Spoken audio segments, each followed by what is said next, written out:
Rail ಬಾಯಲ್ಲಿ ಕೊಡು, ಒಂದು ಚೇರ್ ಹಾಕಿ ಕೊಡು ಬಾ, ಇನ್ನೊಂದು ಚೇರ್ ಹಾಕಿ ಕೊಡು ಬಾ. ಹಲೋ ಬಾಯ್ ಬಾ, ಒಂದು ಚೇರ್ ಹಾಕಿ ಕೊಡು ಇಲ್ಲಿ. ಸರ್ ರುಚಿ ಸರ್ ಇದೆಲ್ಲ ಇದೆ. ನಾನು ಕುಮಾರ್ ಸರ್ ಫೋಟೋ ಈಗ ನೋಡಿ ಸರ್. ದರ್ಪದ ಅಮಲು ಎಂಬ ನಾಟಕ ಇದು ರಾಜ್ಯ ಮಟ್ಟದಲ್ಲಿ ದ್ವಿತೀಯ ಸ್ಥಾನವನ್ನು ಪಡೆದಿರುವಂಥ ನಾಟಕ. ಇದನ್ನು ಬರೆದವರು ವಿದ್ಯಾಕುಮಾರ್ ಬಡಿಗೇರ್, ಶಿಕ್ಷಕರು, ಸರ್ಕಾರಿ ಕಿರಿಯ ಪ್ರಾಥಮಿಕ ಶಾಲೆ ಹೆಬ್ಬಾಳಿಕೆ.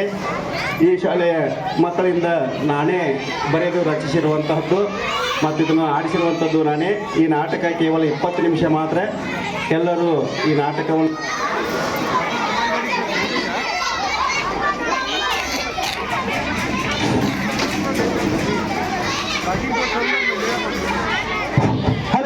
ನಾಟಕ ಈ ಮಕ್ಕಳಿಗೆ ಹರಿಸಬೇಕೆಂದು ಕೇಳಿಕೊಳ್ತೇನೆ. ನಾಟಕದ ಪರಿಚಯವನ್ನು ಈ ಸ್ವತಃ ನಾಟಕದ ಪಾತ್ರಧಾರಿಗಳೇ ನಿಮಗೆ ನಡೆಸಿಕೊಡುತ್ತಾರೆ, ಕೇಳಿ. ನನ್ನ ಹೆಸರು ಶಿವಪುತ್ರಯ್ಯ. ನಾನು 5ನೇ ತರಗತಿಯಲ್ಲಿ ಓದುತ್ತಿದ್ದೇನೆ. ನಾನು ಊರಿನ ಸಾಹುಕಾರ ನರಸಿಂಹಯ್ಯನ ಪಾತ್ರ ಮಾಡುತ್ತಿದ್ದೇನೆ. ನನ್ನ ಹೆಸರು ಅವಿನಾಶ್. ನಾನು 5ನೇ ತರಗತಿಯಲ್ಲಿ ಓದುತ್ತೇನೆ. ನನ್ನ ಪಾತ್ರದ ಹೆಸರು ಸಾಹುಕಾರನ ನರಸಿಂಹಯ್ಯ. ನನ್ನ ಹೆಸರು ಆಕಾಶ್. ನಾನು 4ನೇ ತರಗತಿಯಲ್ಲಿ ಓದುತ್ತಿದ್ದೇನೆ. ನಾನು ದಲಿತ ಯುವಕ ರಮೇಶ್ ಪಾತ್ರ ಮಾಡುತ್ತಿದ್ದೇನೆ. ನನ್ನ ಹೆಸರು ಶ್ರೀಹರ್ಷ. ನಾನು 5ನೇ ತರಗತಿಯಲ್ಲಿ ಓದುತ್ತಿದ್ದೇನೆ. ನಾನು ಸ್ವಾತಂತ್ರ್ಯ ಹೋರಾಟಗಾರರ ವಿಠಲ್ ಚೌರಿ ಪಾತ್ರ ಮಾಡುತ್ತೇನೆ. ನನ್ನ ಹೆಸರು ಬಸನಗೌಡ. ನಾನು 4ನೇ ತರಗತಿಯಲ್ಲಿ ಓದುತ್ತಿದ್ದೇನೆ. ನನ್ನ ಪಾತ್ರ ಸಾಹುಕಾರನ ಮಗ ಪಾತ್ರ ಆಕ್ರೋಶ್. ನನ್ನ ಹೆಸರು ದೇವಿಕಾ. ನಾನು 5ನೇ ತರಗತಿಯಲ್ಲಿ ಓದುತ್ತಿದ್ದೇನೆ. ರಮೇಶನ ತಂದೆ ಲಕ್ಷ್ಮಣನ ಪಾತ್ರ ಮಾಡುತ್ತಿದ್ದೇನೆ. ನನ್ನ ಹೆಸರು ರುಕ್ಸಾನ. ನಾನು 5ನೇ ತರಗತಿಯಲ್ಲಿ ಓದುತ್ತಿದ್ದೇನೆ. ನನ್ನ ಪಾತ್ರದ ಹೆಸರು ಅವಿನಾಶ್ ಕಮಿಷನರ್. ನನ್ನ ಹೆಸರು ಕಾಜೇಬಿ. ನಾನು 4ನೇ ತರಗತಿಯಿಂದ ಓದುತ್ತಿದ್ದೇನೆ. ನನ್ನ ಪಾತ್ರದ ಹೆಸರು ಲಕ್ಷ್ಮೀ ಸಾಹುಕಾರನ ಹೆಂಡತಿ. ನನ್ನ ಹೆಸರು ರುಕ್ಸಾನ. ನಾನು 4ನೇ ತರಗತಿಯಲ್ಲಿ ಓದುತ್ತಿದ್ದೇನೆ. ನನ್ನ ಪಾತ್ರದ ಹೆಸರು ರಮೇಶನ ತಾಯಿ ಭಾಗಮ್ಮ. ನನ್ನ ಹೆಸರು ರಾಧಾ. ನಾನು 4ನೇ ತರಗತಿಯಲ್ಲಿ ಓದುತ್ತಿದ್ದೇನೆ. ನಾನು ರಮೇಶನ ತಂಗಿ ರಾಧಾ ಪಾತ್ರ ಮಾಡುತ್ತಿದ್ದೇನೆ. ಈಗ ನಾಂದಿಯೊಂದಿಗೆ ನಾಟಕವು ಪ್ರಾರಂಭಗೊಳ್ಳುತ್ತದೆ.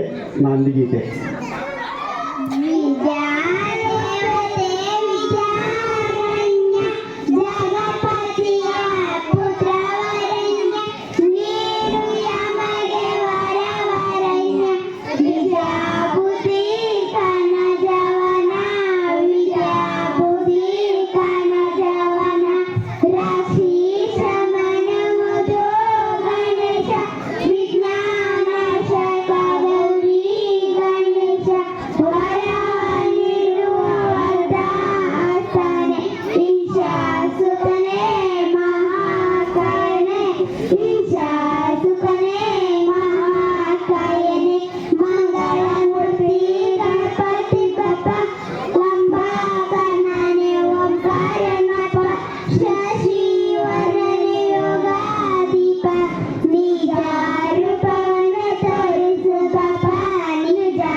ಈಗ ನರಸಿಂಹಯ್ಯ ಊರಿನ ಗೌಡ ಸಾಹುಕಾರ. ಅವನು ದಲಿತ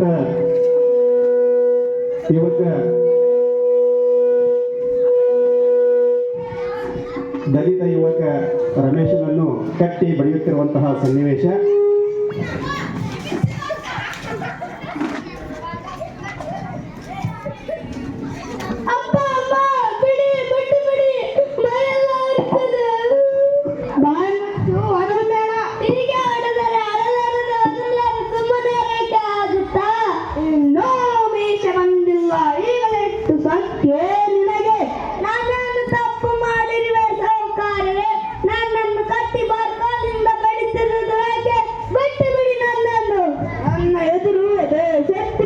ಕೆತ್ತಿ ನಡೆಯುವ ಧೈರ್ಯವೇ ನನಗೆ. ಪ್ರಜ್ಞೆಲ್ಲವೇ ನಿನಗೆ? ನನ್ನಷ್ಟಕ್ಕೆ ನಾನು ನಡೆದುಕೊಂಡು ಹೊರಟಿದ್ದೆ ಅಷ್ಟೇ. ನೀವೇ ನಮ್ಮನ್ನು ತಪ್ಪು ತಿಳಿದು ಹೀಗೆ ಎಳೆದು ತಂದು ಮಾರ್ಗೋಲಿಂದ ಬೆಳೆದಿರುವುದು ತಪ್ಪು ಸಹಕಾರಿಯ ತಪ್ಪು. ಎಲ್ಲ ಬರುವ ತಪ್ಪೊತ್ತಿನ ಬಗ್ಗೆ ನನಗೆ ಬುದ್ಧಿ ಹೇಳುವಂತಾದೆಯಾ? ನನ್ನ ಎದುರು ನಿಂತು ಮಾತನಾಡಲು ಜನರೆಲ್ಲರೂ ಎದುರುತ್ತಿರುವಾಗ ನೀನು ನನಗೆ ತಪ್ಪೊತ್ತಿನ ಪ್ರಶ್ನೆ ಮಾಡುತ್ತೀಯಾ? ಇನ್ನೊಂದು 4 ಭಾಷೆ ಗೊತ್ತಾಗುತ್ತೆ ನಿನಗೆ. ಇನ್ನು ಮೇಲಿಂದ ನನ್ನ ಎದುರದೆ ಶಕ್ತಿ ಶೇಡ ಕೆತ್ತಿ ನಡೆದಿದ್ದೆ ಆದರೆ ಅದರ ಪರಿಣಾಮ ಎಂತಾಗಿರುವುದಿಲ್ಲ, ತಿಳಿದುಕೋ. ಏನು ಮಾಡ್ತೀರಾ? ಈಗೆಲ್ಲರಿಗೂ ಸ್ವಾತಂತ್ರ್ಯದ ಹಕ್ಕು ಇದೆ, ತಮಗೆ ಇಷ್ಟ ಬಂದಂತೆ ನಡೆದಾಡಲು ಹಕ್ಕು ಇದೆ. ಅದು ನಿಯಮದ ಪ್ರಕಾರ ಗೊತ್ತಿಲ್ಲವೇ ನಿಮಗೆ? ಸ್ವಾತಂತ್ರ್ಯ ಸಿಕ್ಕಿದ್ದು ದೇಶಕ್ಕೆ, ಈ ಊರಿಗಲ್ಲ. ಈ ಊರಿನಲ್ಲಿ ನನ್ನದೇ ದರ್ಬಾರ ಎಂದು ತಿಳಿದುಕೊಳ್ಳದೆ ನೀನು ನನಗೆ ತಪ್ಪುತ್ತಿನ ಎದುರು ಮಾತನಾಡ್ತೀಯಲ್ಲ. ನೋಡಿ ಸಹಕಾರೆ, ಈ ಭಾರತ ದೇಶಕ್ಕೆ ಸ್ವಾತಂತ್ರ್ಯ ಬಂದ ಮೇಲೆ ಕಾನೂನಿನ ಮುಂದೆ ನಾವೆಲ್ಲರೂ ಸಮಾನರೇ. ನಾವು ತಲೆ ಬಾಗುವುದು ರಾಷ್ಟ್ರ ಧ್ವಜಕ್ಕೆ, ರಾಷ್ಟ್ರ ಗೀತೆಗೆ, ಹಾಗಂತ ಈ ಊರಿನ ನೌಕರರಿಗೆ ಅಲ್ಲ. ಎಲ್ಲೋ ಪಡುವ ಹೋಗಲು ಬಿಡುವಂತ ಸುಮ್ಮನಾದರೆ ನಾಲಿಗೆ ಬಹಳ ಉದ್ದಾಗ್ತಾ ಇದೆ. ನಾಲಿಗೆಯನ್ನು ಕತ್ತರಿಸಿ ಬಿಟ್ಟೇನೋ ಹುಷಾರ್. ನೋಡಿ ಸಹಕಾರೆ, ನಾವು ದಲಿತರಬಹುದು, ಹಾಗಂತ ನಿಮ್ಮ ಗುಲಾಮರಲ್ಲ. ನಮಗೂ ಬದುಕುವ ಹಕ್ಕು ಇದೆ. ಎಲ್ಲರ ಮೇಲೆ ಒಂದೇ ರಕ್ತ, ನಾವೆಲ್ಲರೂ ಒಂದೇ ಕುಲ, ಮಾನವ ಕುಲ ಮಾತ್ರ. ಅದನ್ನು ಬಿಟ್ಟು ನಾನು ಹೆಚ್ಚು ನೇಮೆ ಕೇಳು ಎಂದು ಬಾಳುವವರಿಗೆ ರಾಜ್ಯಾಧಿಕಾರವಿಲ್ಲ ಎನ್ನುವುದು ತಿಳಿದಿರಲಿ. ಸಾರಿ ಕಲಿಯುತ್ತಿದ್ದೇನೆಂದ ಮಾತ್ರಕ್ಕೆ ಕಲಿಸಿದನ್ನು ನನಗೆ ಕಲಿಸಲು ಬರಬೇಡ. ಅದು ಪುಸ್ತಕದಲ್ಲಿ ಮಾತ್ರ, ಪರೀಕ್ಷೆಗೆ ಮಾತ್ರ. ಅದು ನಿಜ ಜೀವನದಲ್ಲಿ ಬರುವಾಗೆ ಸಾಧ್ಯವಿಲ್ಲ. ನಾಯಿಯನ್ನು ತಂದು ಜಗಲಿನ ಮೇಲೆ ಕೂರಿಸಲು ಬರ್ತಾ ಯಾರನ್ನು ಎಲ್ಲಿಡಬೇಕೆ ಅವರನ್ನು ಅಲ್ಲಿ ಇಡಬೇಕೆಂಬುದನ್ನು ನನಗೆ ಚೆನ್ನಾಗಿ ಗೊತ್ತಿದೆ. ಬಂದ 4 ಅಕ್ಷರಗಳನ್ನು ಕಲಿತಿದ್ದನ್ನು ನನಗೆ ಕಲಿಸಲು ನಮ್ಮನ್ನು ಗುಲಾಮರಂತೆ ಕಾಡುವುದಲ್ಲದೆ ಯಾವ ತಪ್ಪು ಮಾಡದಿದ್ದರೂ ಬಾಸುಂಡ ಪರ್ವತಂತ ಹೊರಟಿದ್ದೀರಿ. ಅದರ ಉತ್ತರ ಪಡೆದುಕೊಳ್ಳಲು ಸಿದ್ಧರಾಗಿರಿ. ಏನು ಉತ್ತರ ಕೊಡಬೇಕೆಂದು ವಿಚಾರಿಸುವಂತೆ ಆಮೇಲೆ ಮೊದಲು ತಗ್ಗು ಬಗ್ಗೆ ನಡೆಯುವುದನ್ನು ಕಲಿಸಿಕೋ.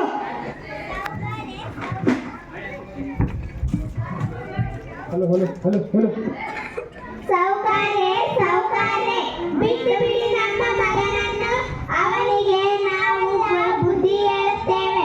ಅವನನ್ನು ಶಾಲೆ ಕಲಿಯುವ ಹುಡುಗ, ಬುದ್ಧಿ ಸಾಲದು ಅವನಿಗೆ. ಏನ್ರಯ್ಯ, ನಿಮ್ಮ ಮಗನನ್ನು ಗೂಳಿಯಾಗಿ ಬೆಳೆಸಿ ನನ್ನ ಎದುರಾಗಿ ಮಾತನಾಡಲು ಬಿಟ್ಟಿದ್ದೀರಾ? ಇಲ್ಲ ಸೌಕಾರೆ, ಇದು ಯಾವುದು ನನಗೆ ಗೊತ್ತಿಲ್ಲ. ಮೊದಲು ಈ ಊರಿನ ಸಾಹುಕಾರರ ಜೊತೆ ಯಾವ ರೀತಿ ನಡೆದುಕೊಳ್ಳಬೇಕೆಂಬುದನ್ನು ಕಲಿಸು. ಆಯ್ತು ಸರಕಾರೆ, ಅವನಿಗೆ ನಾವೆಲ್ಲ ಬುದ್ಧಿ ಹೇಳುತ್ತೇವೆ. ಅವನನ್ನು ಕ್ಷಮಿಸು, ಬಿಟ್ಟು ಬಿಡಿ. ಆಯ್ತಾಯ್ತು, ಕರ್ಕೊಂಡು ಹೋಗಿ ಮುನ್ನಡೆಕೊಂಡಲ್ಲ ಮಾತನಾಡ್ತೀನಿ.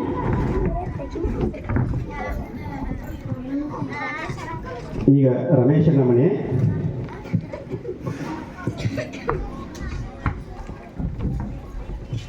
ಅಲ್ಲೋ ರಮೇಶ, ಹೋಗಿ ಹೋಗಿ ಆ ಸಾಹುಕಾರನ ತಿಳಿದಿದೆಯಲ್ಲ? ಇಲ್ಲಪ್ಪ, ನಾನು ಸುಮ್ಮನೆ ದಾರಿ ಹಿಡಿದು ಹೋಗ್ತಾ ಇದ್ದೆ ಅಷ್ಟೇ. ಏನಾಯ್ತೇನು, ಕೆಲವು ಜನರು ನನ್ನನ್ನು ಹಿಡಿದು ಹೀಗೆ ತಂದು ಕಟ್ಟಿ ಹಾಕಿದರು. ನೀನು ಇಷ್ಟು ದಿನ ಈ ಊರಲ್ಲಿ ಇಲ್ಲವಲ್ಲ, ಇಲ್ಲಿಯ ನಿಯಮಗಳು ನಿನಗೆ ಗೊತ್ತಿಲ್ಲ. ಏನಮ್ಮ ಅಂತ ನಿಯಮ? ಇಲ್ಲಿ ಎಲ್ಲ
ಅಕಾರಣ ಸಕ್ಕು ಮರ ವ್ಯಕ್ತಿ ಇನ್ನು ಯಾರೂ ಬಂದಿಲ್ಲ. ಅದು ಯಾವಾಗ ಆಗುತ್ತೋ, ನಾವು ಯಾವಾಗ ಸ್ವತಂತ್ರವಾಗಿ ಓಡಾಡೋದಕ್ಕಾಗುತ್ತೋ ತಿಳಿಯದ ಮಾತಾಗಿದೆ. ಸ್ವಲ್ಪ ತಡಕೋರಮ್ಮ, ತಾಳಿದವನು ಬಾಳಿಯಾನೆಂಬಂತೆ ಇನ್ನೂ ಕೆಲವೇ ವರ್ಷಗಳಲ್ಲಿ ಅವನ ಸಕ್ಕು ಮುರಿಯಕ್ಕೆ ಬಂದೇ ಬರ್ತಾನೆ. ಧರ್ಮ ಕೆಟ್ಟಾಗ ಧರ್ಮ ಉಳಿಸಲು ಶ್ರೀಕೃಷ್ಣ ಪರಮಾತ್ಮ ಅವತರಿಸಿ ಬಂದೆ ಒಬ್ಬ ವ್ಯಕ್ತಿ ಬಂದೇ ಬರ್ತಾನೆ. ನೋಡ್ತಾರಮ್ಮ. ಹೌದು ಅಣ್ಣಯ್ಯ, ಧರ್ಮ ಕೆಟ್ಟಾಗ ಧರ್ಮ ಉಳಿಸಲು ಶ್ರೀಕೃಷ್ಣ ಪರಮಾತ್ಮ ಬರುವುದಾಗಿ ಹೇಳಿದ ಶ್ಲೋಕ ನನಗೂ ನೆನಪಿದೆ. ಯದಾ ಯದಾ ಹಿ ಧರ್ಮಸ್ಯ ಗ್ಲಾನಿರ್ಭವತಿ ಭಾರತ ಅಭ್ಯುತ್ಥಾನಂ ಅಧರ್ಮಸ್ಯ ತದಾತ್ಮಾನಂ ಸೃಜಾಮ್ಯಹಂ ಪವಿತ್ರಾನಾಯ ಸಾಧೂನಾಂ ವಿನಾಶಾಯ ಚ ದುಷ್ಕೃತಂ ಧರ್ಮ ಸಂಸ್ಥಾಪನಾರ್ಥಾಯ ಸಂಭವಾಮಿ ಯುಗೆ ಯುಗೆ. ಇದು 100ಕ್ಕೆ 100 ಸತ್ಯ ಮಾತು ಅಣ್ಣಯ್ಯ. ನಿಜ ತಂಗಿ, ಈಗ ನೀನು ನೆನಪು ಮಾಡಿರುವುದು ತುಂಬಾ ಒಳ್ಳೆಯ ಸತ್ಯ ಮಾತು. ಆದರೆ ಏನು ಅಣ್ಣ? ಆದರೆ ಅದು ಜರುಗುವುದು ಬಹಳ ಸಮಯ ತಗ್ಗುತ್ತು. ಅಲ್ಲಿವರೆಗೆ ಕಾಯುತ್ತಿದೆಯಲ್ಲ, ಅದು ಬಹಳ ಸಂಕಟಕರವಾಗುವುದು. ಅದಕ್ಕೆ ಉದಾಹರಣೆ ಹೇಳಬೇಕೆಂದರೆ ದುಷ್ಟನಿಗೆ ಪರಮಾತ್ಮನು ಪಾಪ ಕೂಡ ತುಂಬುವವರಿಗೆ ಅವಕಾಶ ಕೊಟ್ಟಿರುತ್ತಾನೆ. ಅದು ಯಾವಾಗ ತುಂಬಿ ತುಳುಕಲು ಶುರುವಾಗುತ್ತೋ ಆಗ ಅವನು ಧರ್ಮವು ವೃತ್ತಿಗೊಳಿಸಲು ಬಂದೇ ಬರುತ್ತದೆ. ಅಲ್ಲಿವರೆಗೆ ಊರ ಜನರ ಗತಿ ಏನು ಅಣ್ಣ? ಅನುಭವಿಸಲೇಬೇಕು. ಪಾಪ ಕೂಡ ತುಂಬು ತುಳುಕುವವರಿಗೆ ಕಾಯಲೇಬೇಕು. ಅದು ವಿಧಿ ನಿಯಮ. ಅಲ್ಲಯ್ಯ, ನೀವಿಬ್ಬರು ಶಾಲೆ ಕಲಿತು ದೇಶದ ಈ ಊರಿನ ದುಷ್ಟ ಶಕ್ತಿಯನ್ನು ಅಳಿಸಿ ಹಾಕಲು ಯೋಗ್ಯವಾದ ತಯಾರಿಯನ್ನೇ ಮಾಡಿಕೊಳ್ಳಿ. ಆಗುತ್ತೆ, ಒಳ್ಳೆಯದೇ ಆಗುತ್ತೆ. ಸಮಯ ತೆಗೆದುಕೊಳ್ಳಬೇಕು, ಕಾಯಬೇಕು ಅಷ್ಟೇ. ಕಾಯುವುದು ಅನಿವಾರ್ಯತೆ ಇದೆ, ಕಾಯೋಣ. ಪ್ರಯತ್ನ ಮಾಡುತ್ತೇವೆ. ಊಟದ ಸಮಯ ಆಗಿದೆ, ಊಟ ಮಾಡೋಣ ಬನ್ನಿ. ಆಯ್ತು, ನಡೀರಿ, ಊಟ ಮಾಡು.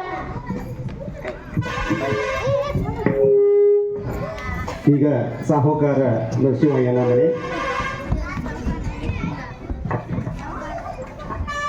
ಯಾಕೆ ಸೌಕರ್ಯ ಹುಡುಗನನ್ನು ಕಟ್ಟಿ ಬಡದಿದ್ದೀರಲ್ಲ, ಅಂತದೇನು ತಪ್ಪು ಮಾಡಿದ್ದ ಆ ಹುಡುಗ? ಅವ ಲಕ್ಷ್ಮಿ ನನ್ನ ಎದುರಲ್ಲೇ ಗಟ್ಟಿ ಜನ ಗಟ್ಟಿ ನಡೆಯುತ್ತಾನೆ. ಬಿಡ್ತೀನ ನಾನು ಎಳೆದುಕೊಂಡು ಬಂದು ಬುದ್ಧಿ ಕಲಿಸಿರುವೆ. ಇನ್ನೊಮ್ಮೆ ಈ ರೀತಿ ಏನಾದರೂ ಆದರೆ ಅವನ ಕೈಗಳನ್ನು ಮುರಿದು ಮನೆಯಲ್ಲೇ ಬಿತ್ತಿರುವಂತಾಗಿ ಮಾಡುತ್ತೇನೆ.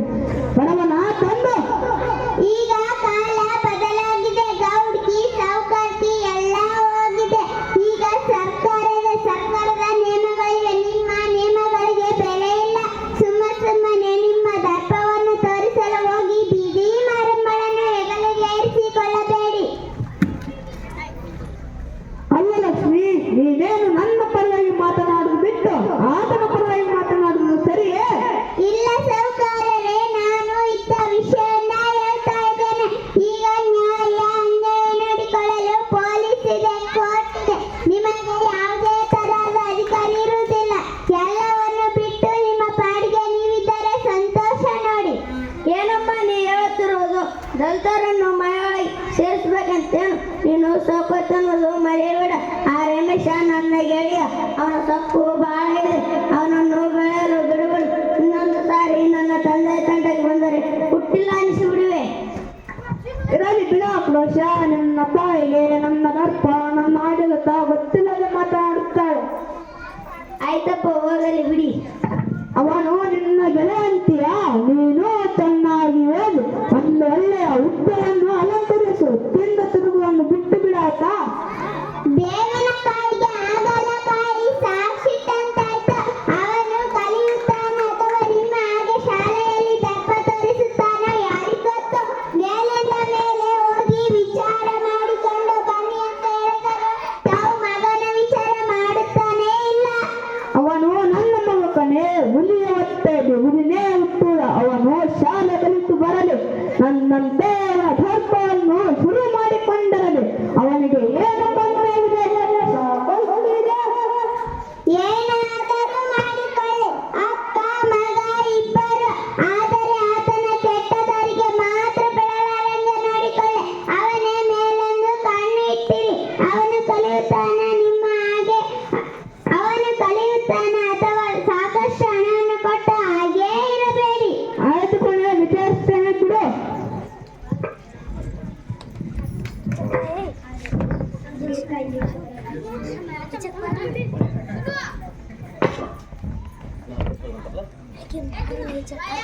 ಈಗ 10 ವರ್ಷದ ನಂತರ ಕಮಿಷನರ್ ಅವರಿಗೆ ಹೋರಾಟಗಾರ ಚೌರಿಟಲ್ ಅವರು ಭೇಟಿಯಾಗಲು ಹೊರಟಿತು. ನಮಸ್ಕಾರ ರೀ ಕಮಿಷನರ್ ಸಾಹೇಬ್ರೆ, ನಮಸ್ಕಾರ ರೀ. ನಮಸ್ಕಾರ, ಬನ್ನಿ ವಿಠಲ್ ಚಾಯ್ ಅವರೇ, ಬನ್ನಿ. ಏನು ಸಮಾಚಾರ? ನಮ್ಮ ಊರಿನ ಸಮಸ್ಯೆ ಪರಿಹರಿಸಬೇಕಿತ್ತು. ಯಾವ ಸಮಸ್ಯೆ ಹೇಳಿ?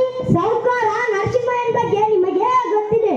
ಓಹೋ, ಗೊತ್ತು ಗೊತ್ತು. ಆ ವಿಚಾರವೇ ನನಗೆ ನುಂಗದ ತುತ್ತಾಗಿ ಬಿಟ್ಟಿದೆ. ಯಾವ ತೀರ್ಮಾನ ಕೈಗೊಳ್ತಿದ್ದೀರಾ? ಆ ನರಸಿಂಹಯ್ಯನ ಮಗ ಆಕ್ರೋಶನ ಅಟ್ಟಹಾಸ ದಿನೇ ದಿನೇ ಹೆಚ್ಚಾಗ್ತಾ ಇದೆ. ಅವನ ಹುಚ್ಚಾಟ ನೋಡಿ ನೋಡಿ ಸಾಕಾಗಿದೆ. ಆ ನರಸಿಂಹಯ್ಯ ತನ್ನ ಮಗನಿಗೆ ಕೊಂಡ ಸಲಿಗೆ ಈ ರೀತಿ ಆಟ ಆಡಿಸ್ತಾ ಇದೆ. ಹೌದು ಸಾಹೇಬ್ರೆ, ಆದರೆ ಏನು ಮಾಡುವುದು? ಎಲ್ಲ ರಾಜಕಾರಣಿಗಳಿಗೆ ಆ ನರಸಿಂಹಯ್ಯನೇ ಸೂಚಿಸಿದ್ದಾರೆ. ಅವನು ಆಡಿಸಿದಂತೆ ಆಡುವ ಗೊಂಬೆಗಳಾಗಿ ಬಿಟ್ಟಿದ್ದಾರೆ. ಇದಕ್ಕೆ ಕಡಿವಾಣ ಹಾಕಲೇಬೇಕು ಸಾಹೇಬ್ರೆ. ಆ ನರಸಿಂಹಯ್ಯ ಮತ್ತು ಆತನ ಮಗ ಆಕ್ರೋಶನ ಹುಚ್ಚಾಟ ನಿಲ್ಲಿಸಬಲ್ಲ ಒಬ್ಬನೇ ಒಬ್ಬ ವ್ಯಕ್ತಿ. ಆತನೇ ಇನ್ಸ್ಪೆಕ್ಟರ್ ವಿಕ್ರಮ್. ಹೌದು ಸಾಹೇಬ್ರೆ, ಇನ್ಸ್ಪೆಕ್ಟರ್ ವಿಕ್ರಮ್ ಅವರು ಇಂಥ ಸಾಕಷ್ಟು ಕೇಸ್ಗಳಲ್ಲಿ ಗೆಲ್ಲುವಲ್ಲಿ ಯಶಸ್ವಿಯಾಗಿದ್ದಾರೆ. ಅವರನ್ನೇ ಕರೆಸಿಬಿಡಿ. ಆಯ್ತು, ಕರೆಸೋಣ ಬಿಡಿ. ಆಕ್ರೋಶನು ರೋಡೆಲ್ಲ ನನ್ನದೆಂಬ ಅಹಂಕಾರ ಬಂದು ಸಾರ್ವಜನಿಕರಿಗೆ ತುಂಬಾ ತೊಂದರೆ ಕೊಡುತ್ತಿದ್ದಾನೆ. ಯಾರಿಗೂ ಹೆದರುತ್ತಿಲ್ಲ. ಎದುರಿಗೆ ಯಾರಾದ್ರೂ ಬಂದರೆ ಅವರ ಗಾಡಿಗಳನ್ನು ನಾಶಪಡಿಸುತ್ತಾನೆ, ಗದರಿಸುತ್ತಾನೆ. ಅವನ ತಂದೆಯ ಸೊಕ್ಕು ಅಡಗಿಸುವಂತೆ ಆಗಬೇಕು ಸಾಹೇಬ್ರೆ. ಆಯ್ತು, ನೀವಿನ್ನು ಹೋಗಿ ಬನ್ನಿ. ಆಯ್ತು.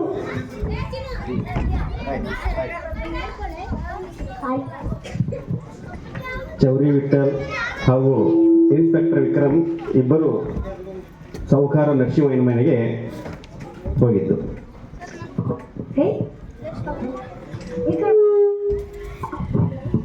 ಓ ಸೌಕರ್ಯ ಹೊರಗೆ ಬನ್ನಿ. ಆಯ್ತು, ಬಂದೆ.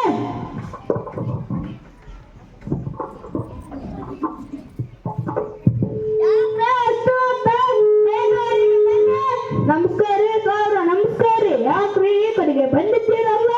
ಏನು ಸಮಾಚಾರ? ನಾನು ದಲಿತ, ಒಳಗೆ ಬಾವುದೆ. ದಲಿತರಾದರೇನಂತೆ? ನೀವೊಬ್ಬ ಅಧಿಕಾರಿ, ನಿಮ್ಮನ್ನು ಹೇಗೆ ಹೊರಗಡೆ ನಿಲ್ಲಿಸಿ ಮಾತನಾಡುವುದು?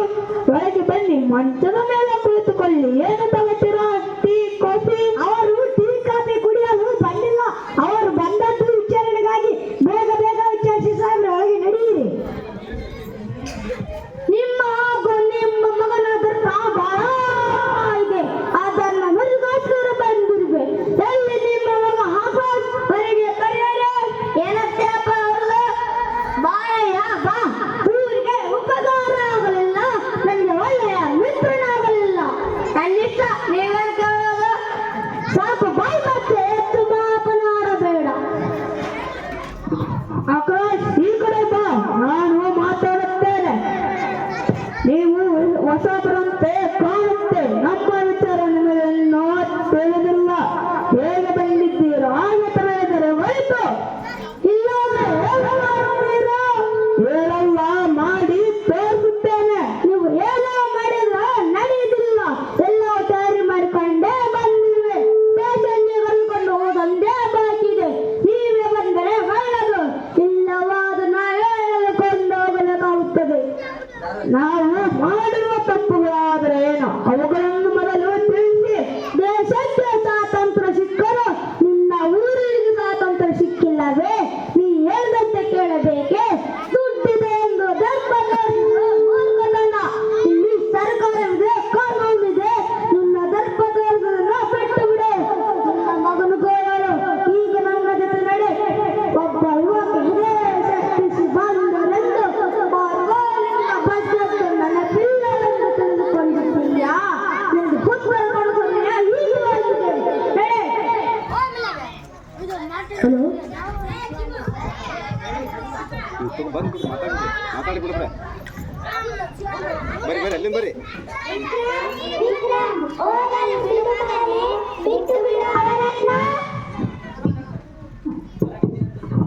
ಲಕ್ಷ್ಮಣ ಬಾವಮ್ಮ ಏನೇ ಹೇಳುತ್ತಿದ್ದೀರಿ? ಈ ಇನ್ಸ್ಪೆಕ್ಟರ್ ನಿಮ್ಮ ಮಗನೇ? ಹೌದು ಸಾವುಕಾರೆ, ಅವನೇ ನನ್ನ ಮಗ. ಅಕ್ಷರ ನನಗೆ ಗೊತ್ತೇ ಆಗಲಿಲ್ಲ. ನಿಜ ಸಾವುಕಾರೆ, ನಾನೇ ಅವರ ಮಗ. ಕೆಲವು ವರ್ಷಗಳ ಹಿಂದೆ ನಿಮ್ಮ ದರ್ಪದಾಮ್ನಿಂದ ಕಟ್ಟಿ ಬರೆದಿದ್ದರಲ್ಲ, ನೆನಪಿದೆಯಾ? ಆ ಹುಡುಗನೇ ನಾನು. ನಿಮ್ಗೆ ಹೋಗಿ ಬಂದಿರುವೆ. ನಡೆದರೆ ಹೋಗೋಣ.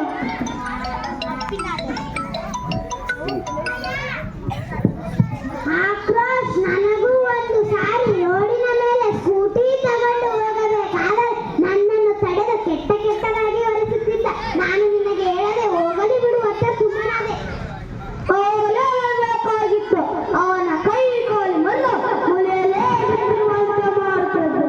ಅವನ ಗುಣ ಸರಿಯಾಗಿಲ್ಲ ಅಣ್ಣ. ಅವನನ್ನು ಸುಮ್ಮನೆ ಬಿಡಬೇಡ, ಜೈಲಿಗೆ ಹಾಕಿಬಿಡು. ಇನ್ಸ್ಪೆಕ್ಟರ್ ಸಾಹೇಬ್ರೆ, ನನ್ನ ಯಜಮಾನರ ಹಾಗೂ ನನ್ನ ಮಗ ಮಣ್ಣು ತಿನ್ನುವ ಕೆಲಸಗಳನ್ನ ಮಾಡುತ್ತಾ ಬಂದಿದ್ದಾರೆ. ಅವರನ್ನು ಕ್ಷಮಿಸಿ ಬಿಟ್ಟು ಬಿಡಿ. ಇನ್ನೂ ಮೇಲಿಂದ ಮೇಲೆ ಕೀಳೆಂಬ ಭಾವನೆ ಇಟ್ಟುಕೊಳ್ಳುತ್ತಿಲ್ಲ. ಎಲ್ಲರೂ ಒಂದೇ ಭಾವನೆಯಿಂದ ಅರಿತು ನಡೆದುಕೊಳ್ಳುತ್ತೇನೆ. ನಿಮ್ಮ ಕಾಲಿಗೆ ಬೀಳುತ್ತೇನೆ. ಬೇಡಮ್ಮ, ನೀವು ಹಿರಿಯರು. ಕಾಲುಗಳು ಮಾತನ್ನು ಆಡಬೇಡದು. ಮೊದಲು ಕೆಲಸ, ಆಮೇಲೆ ಬಂದರೆ ಶಿಕ್ಷೆ ಕಡಿಮೆ, ಇಲ್ಲವಾದರೆ ಶಿಕ್ಷೆ ದೊಡ್ಡ ಪ್ರಬಲವಾಗುವುದು. ಆಯ್ತು ವಿಕ್ರಮ್, ನನ್ನ ದರ್ಪಣಮ್ಮಲು ಇವತ್ತು ಇಳಿದಿದೆ. ನನ್ನ ಕಣ್ಣನ್ನು ತೆರೆಸಿದ್ದೀಯ. ನನಗೆ ಕಳೆದ ಕತ್ತಲು ಸರಿದಿದೆ. ಇನ್ನು ಮೇಲಿಂದ ನಾನಾಗಲಿ ನನ್ನ ಮಗನಾಗಲಿ ಯಾವುದೇ ತರಹದ ಅಹಿತಕರ ಘಟನೆಗಳಾಗದಂತೆ ನೋಡಿಕೊಳ್ಳುತ್ತೇನೆ. ಸ್ವಾತಂತ್ರ್ಯ ಬಂದಿಷ್ಟು ವರ್ಷಗಳಾದರೂ ನಾನು ನನ್ನ ಊರಿನ ಜನಗಳಿಗೆ ಸ್ವಾತಂತ್ರ್ಯ ಕೊಟ್ಟಿದ್ದಿಲ್ಲ. ಅವರನ್ನು ಗುಲಾಮಂತೆ ನೋಡಿಕೊಂಡಿದ್ದೆ. ನಿನ್ನನ್ನು ಕೂಡ ನೀನು ಕೊಟ್ಟ ಒತ್ತಡ ನನಗೆ ಅರ್ಥವಿದೆ. ಕ್ಷಮಿಸಿ ಬಿಟ್ಟು ಬಿಡು. ಅವರಿಗೆ ತಮ್ಮ ತಪ್ಪಿನ ಅರಿವಾಗಿದೆ. ಕರೆದುಕೊಂಡು ಹೋಗಿ ಶಿಕ್ಷೆ ಕಡಿಮೆ ಆಗುವಂತೆ ಮಾಡಿ. ಯಾರ್ಯಾರಿಗೆ ಮೋಸದಿಂದ ಒಳಬರಿಸಿಕೊಂಡಿದ್ದೀರೋ ಅವರಿಗೆ ವಾಪಸ್ ಬಿಟ್ಟು ಬಿಡಿ. ಆಯ್ತು ಚೌರವರೇ, ಹಾಗೆ ಮಾಡೋಣ. ನಿಮ್ಮಿಂದಲೇ ಊರಿನಲ್ಲಿ ಗೌರ್ಕಿ ಸಾವುಕಾರಿಕೆ ಆಯ್ತು ಚೌರವರೇ, ಹಾಗೆ ಮಾಡೋಣ.